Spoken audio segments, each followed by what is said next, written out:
Russian इतनी ज़्यादा cigarette पीते हैं कि मेट्रो स्टेशन पे भी इनको तलब लगती है। इसमें डिसीजन होते हैं कि दुनिया में शांति आएगी या कोई युद्ध छिड़ जाएगा। पे गिराया था यूक्रेन ने ड्रोन बम। कौन है व्लादिमीर लेनिन? ऐसे करना चाहिए, मुझसे बहुत सारी गलतियां हो गई। तेज़ बारिश शुरू हो गई है भाई। हम वो क्रेजी हो गई बारिश को देख के, तो मुझे वो किस विस करने लगे।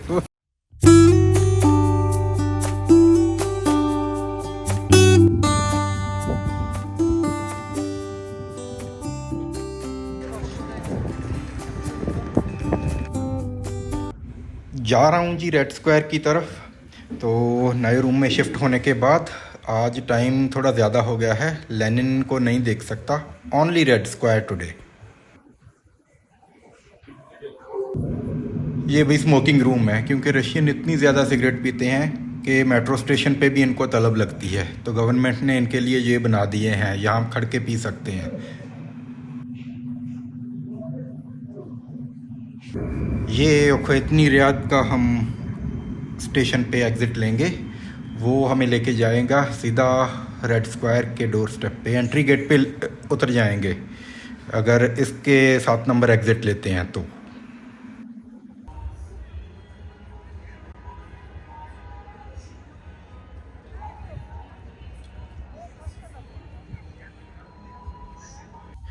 वो रहा सामने एंट्री गेट, यहाँ से एंट्री होती है।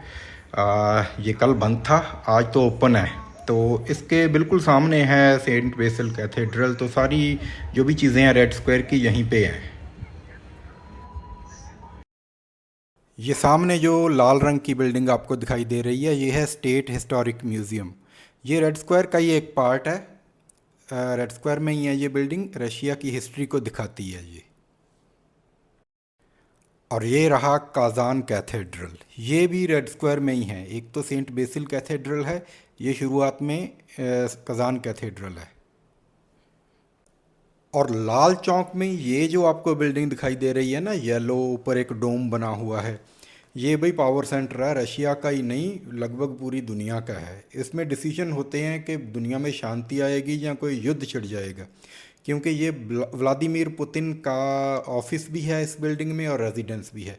ये बेसिकली इसमें 5 पैलेसेस बने हुए हैं। इसको सीक्रेट पैलेस भी बोला जाता है। ये इसकी ईस्टर्न वॉल है जो रेड स्क्वायर में खुलती है।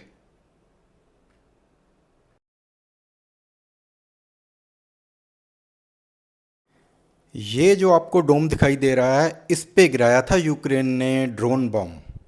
तो यहाँ तक वो मार करने में कामयाब हो गए थे, बट कुछ बिगड़ा नहीं, कोई नुकसान नहीं कर पाए क्योंकि उनकी मिलिट्री इतनी स्ट्रांग नहीं है। बट इस पे वो पहुँच गए थे यहाँ तक। ये जो आपको दिखाई दे रहा है, ये वैसे तो एक क्लॉक टावर है, बट इसमें दुनिया की सबसे बड़ी घंटी, जिसकी जो हाइट है 6 मीटर है, वो रखी हुई है। ये रशियन की पावर का एक प्रतीक है कि रशिया एक टाइम में सुपर पावर हुआ करता था। तो ये भी बस एक आप म्यूज़ियम ही बोल सकते हो इसको भी। म्यूज़ियम के तौर पर दुनिया की सबसे बड़ी और भारी भरकम घंटी इसमें है। और ये फ्रेंड्स सामने आपको ग्रीन और मिट्टी के रंग जैसी बिल्डिंग दिखाई दे रही है ना, ये है डिपार्टमेंट स्टोर या शॉपिंग मॉल बोल सकते हैं, गम मॉल। ये इसकी भी एक एंट्री रेड स्क्वायर में ही ओपन होती है। तो ये बहुत बड़ा मॉल है, इसमें काफ़ी ज़्यादा ब्रांड्स हैं, रशियन ब्रांड्स, इंटरनेशनल ब्रांड्स। तो इसको अभी तो मैं बाहर से ही देख रहा हूँ, तो इसका आपको अंदर से भी एक चक्कर ज़रूर लगवाऊंगा क्योंकि अंदर से भी मैं घूम के देखूंगा। तो ये भी रेड स्क्वायर का ही एक पार्ट है। तो रेड स्क्वायर बहुत बड़ा है, काफ़ी बिल्डिंग्स हैं रेड स्क्वायर में। क्रेमलिन के बिल्कुल नीचे दोस्तों, ये जो आपको म्यूज़ियम दिखाई दे रहा है, ज़्यादा बड़ा नहीं है, ये है लेनिन म्यूज़ियम। तो यहाँ पे व्लादिमीर लेनिन, जिसने जो फाउंडर था सोवियत यूनियन का, जिसकी वजह से सोवियत यूनियन बना, पूरा सोवियत यूनियन की, रशिया की हिस्ट्री चेंज हुई थी इसी बंदे की वजह से। उसकी डेड बॉडी अभी भी प्रिजर्व करके रखी हुई है इन्होंने। 1924 में उसकी मौत हो गई थी और अभी 2024 आ गया, 100 साल हो गए। तो इस म्यूज़ियम के अंदर है, तो अंदर चल के मैं आपको बाद में दिखाऊंगा। अभी मैं थोड़ा सा लेट हो गया, इसकी टाइमिंग 3 आवर्स रहती है, तो वो भी मैं आपको ज़रूर दिखाऊंगा। शायद कल आऊँगा मैं वापस। हाँ जी दोस्तों, तो हम बात कर रहे हैं व्लादिमीर लेनिन की। कौन है Vladimir Lenin? Actually Vladimir Lenin एक रशियन था जिसका जन्म 1870 में एक upper class, no sorry, middle class family में वो जन्मा था।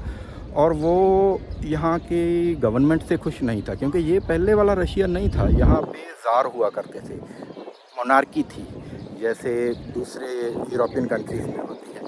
तो यहाँ का जो ज़ार था वो बहुत ही डिक्टेटर हो चुका था, लोगों की सुन नहीं रहा था। यहाँ कैपिटलिज्म का बोलबाला था, पूंजीवाद।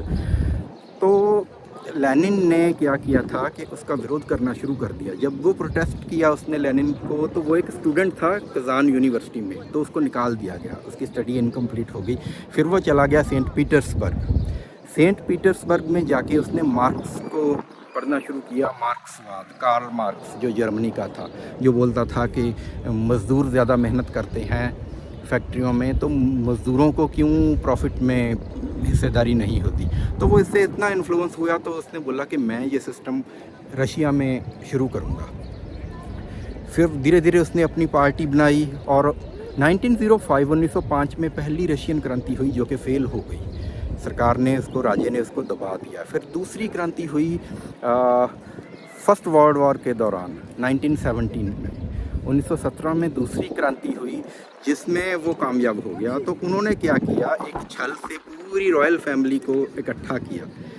उस फैमिली को इकट्ठा करके उन्होंने बोला कि आपको देश से निकाला दे रहे हैं, आपको मारेंगे नहीं, बट एक जगह पे इकट्ठे करके सभी बच्चे बूढ़े सभी को उन्होंने मार दिया रशियन आर्मी ने, क्योंकि रशियन आर्मी तब तक लेनिन के कंट्रोल में आ चुकी थी। तो उन्होंने राजशाही का जो था पूरी तरह से सत्यानाश कर दिया कि दोबारा से ये पनपे ही ना देश में। और उसके बाद सोवियत रशिया की नींव रखी गई। सोवियत रशिया, कम्युनिस्ट रशिया, जिसका पहला प्रेसिडेंट बना व्लादिमीर लेनिन। और 1922 में 3 और देश, इसने 5 साल में इतनी तरक्की की देश ने, 3 और देश इसके साथ रल गए। तो वहाँ से बना Soviet union, USSR, union of Soviet socialist Republic. उसका भी पहला प्रेसिडेंट व्लादिमीर लेनिन ही बना। और 1924 में उसकी फिर मौत हो गई। और धीरे धीरे बाद में सोवियत यूनियन में और कंट्रीज आते गए, जो कि 15-16 हो गए थे। और ये हैं क्रेमलिन के स्टार्स, जो हमेशा चलते रहते हैं। इसमें इन पे लाइटिंग हमेशा होती रहती है, ये कभी बंद नहीं हुए। सिर्फ 2 बार बंद हुए हैं, एक बार फर्स्ट वर्ल्ड वॉर में, ताकि कोई इन पे बम ना गिरा दे इस पावर सेंटर पे। और दूसरा, इनका एक निकिता मिखाइल कोई डायरेक्टर था जब वो फिल्म बना रहा था। अदरवाइज़ ये हमेशा हमेशा चलते ही रहते हैं। धीरे धीरे धीरे धीरे पास जा रहे हैं सेंट बेसिल्स कैथेड्रल के। और ऊपर वाले ने बारिश भी बंद कर ही दी, तो आज सारा घूम फिर के देख रहे हैं। फिर पता नहीं लाइफ में दोबारा आएंगे नहीं आएंगे।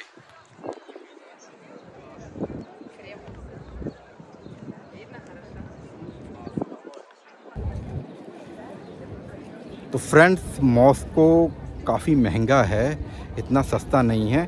तो इसका जो टूर प्लान है बहुत सोच समझ के करना चाहिए। मुझसे बहुत सारी गलतियां हो गई, क्योंकि ये मेरा पहला सोलो ट्रैवल था।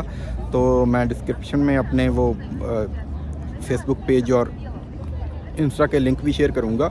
अगर किसी को कोई भी एडवाइस लेनी हो मॉस्को टूर के बारे में, रशिया टूर के बारे में, तो आप मुझसे कांटेक्ट कर सकते हैं। और नज़दीक आ गए हैं सेंट बेसिल्स कैथेड्रल के।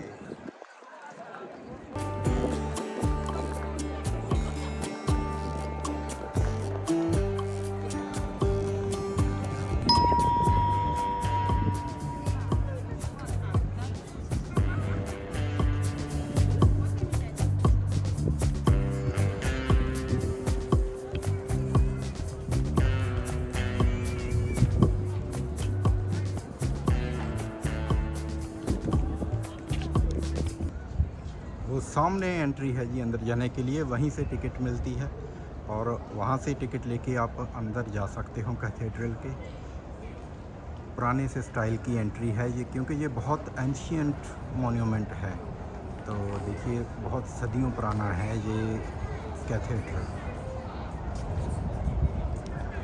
ये उसका ये सेंट बेसिल्स कैथेड्रल का एक मॉडल है जी। इस पे लिखा हुआ है कि ज़ार ने 1555 में इसको बनवाने का काम शुरू किया था और ये 1561 में बन के पूरा हो गया।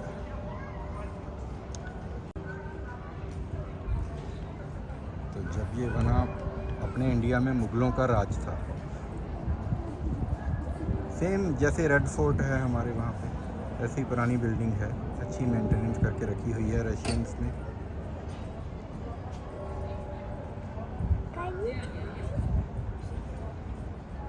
तो बच्चा टच कर करके देख रहा है।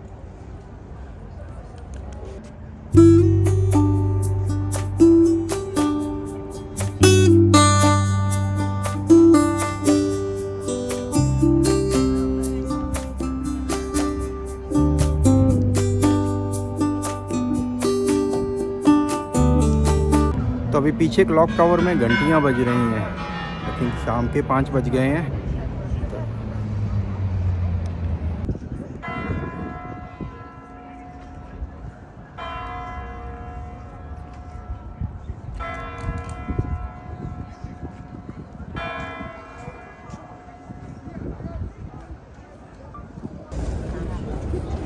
चल भाई थोड़ी देर बैठते हैं। पूरा शादी ब्याह वाला माहौल बन रहा है। 5 बज गए हैं, अभी तो धूप आ गई है। तो धीरे धीरे जब 7 साढ़े 7 बजे तक ये पूरा यहाँ पे जो है दुनिया का रौनक मेला पूरा अच्छा हो जाएगा। जुड़े रहिए। रशिया भी इंडिया की तरह ही यूनिटी इन डाइवर्सिटी है। ये देखिए अरब औरतें, यहाँ पे इस्लाम भी बहुत ज़्यादा है, इस्लाम को फॉलो करने वाले, क्योंकि कंट्री बड़ी बहुत ज़्यादा है ना। बड़ी कंट्री होने की वजह से यहाँ पे बहुत ज़्यादा कल्चर है, अलग अलग कल्चर्स हैं। यूरोपियन हैं, अरब्स हैं, हिजाब वाली लड़कियाँ मिलेंगी आपको, हर तरह के लोग आपको रशिया में मिल जाएंगे, क्योंकि बहुत ज़्यादा बड़ा कंट्री है अभी भी।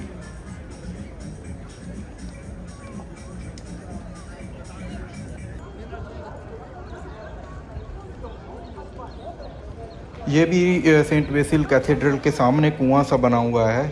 इसका भी काफ़ी हिस्टोरिक है ये भी प्लेस। लोग यहाँ पे कॉइन्स फेंकते हैं, कोई विश मांगते हैं। तो बोला जाता है कि यहाँ पे इनके ज़ार जो लेक्चर दिया करते थे, स्पीचेस दिया करते थे पब्लिक के नाम पे। तो ये वो चीज़ है, ये भी रशिया की हिस्ट्री में काफ़ी इम्पोर्टेंट जगह है ये।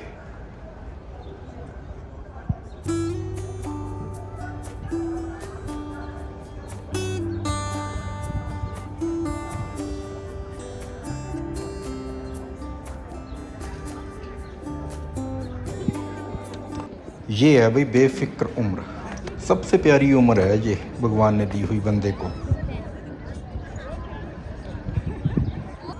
थोड़ा साइड पे आ गया हूँ मैं। ये मीडिया सेंटर है इनका, अंदर तो मैं नहीं जा रहा। और ये एक डेक सा बना हुआ है, नीचे इसके रेस्टोरेंट है। ये आसपास का 360 डिग्री व्यू हमें देता है।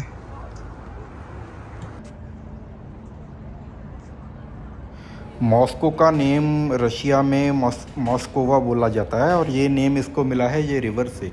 इस रिवर का नाम भी मॉस्कोवा ही है। ये पूरा शहर इसी पे बसा हुआ है। तो इसमें भी साइट सीइंग की जा सकती है। ये जो छोटे छोटे आप देख रहे हो ना, वो क्रूज़ शिप चलते रहते हैं।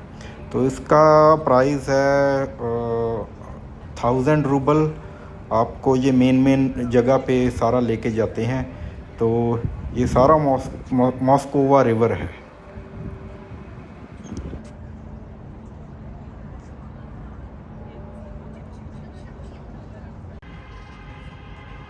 और ये सामने दिखाई दे रहा है जी ज़रवाद, ये अंडरग्राउंड म्यूज़ियम एंड एग्जीबिशन। ये बेसिकली आर्कियोलॉजिकल म्यूज़ियम है। पुरानी चीज़ों को यहाँ पे एग्जीबिशन किया जाता है। तो यहाँ पे भी जो हिस्ट्री को प्यार करते हैं वो लोग यहाँ पे भी जाके घूम सकते हैं। तो मुझे ज़्यादा म्यूज़ियम का शौक़ नहीं है, मैं सिर्फ घूमना पसंद करता हूँ, तो इसीलिए मैं नहीं जा रहा। तो भाई आसमान में बहुत ज़्यादा बादल छाए हुए हैं, पता नहीं कब बारिश शुरू हो जाए, तो कहीं यहाँ पे स्टक ना हो जाऊँ, इसलिए मैं भी अभी किसी जगह पे वापस चलता हूँ, नहीं तो बहुत ज़्यादा प्रॉब्लम हो जाएगी। तो बहुत तेज़ बारिश शुरू हो गई है भाई। मॉस्को का तो वैसे भी बोला जाता है कि क्रेज़ी वेदर है, पता नहीं ये बारिश कितने घंटों तक यहाँ चलती रहेगी। तो अभी एक दरवाज़ा सा बना हुआ है, वहाँ पे रुक के इंतज़ार कर रहा हूँ। मेरे पास तो मेरा पासपोर्ट भी है और पैसे वैसे भी हैं।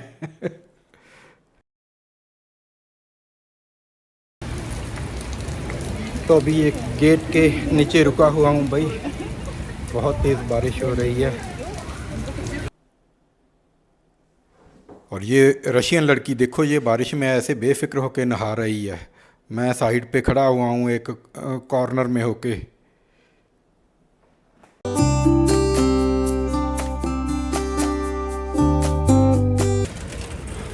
अभी बारिश रुक गई है भाई।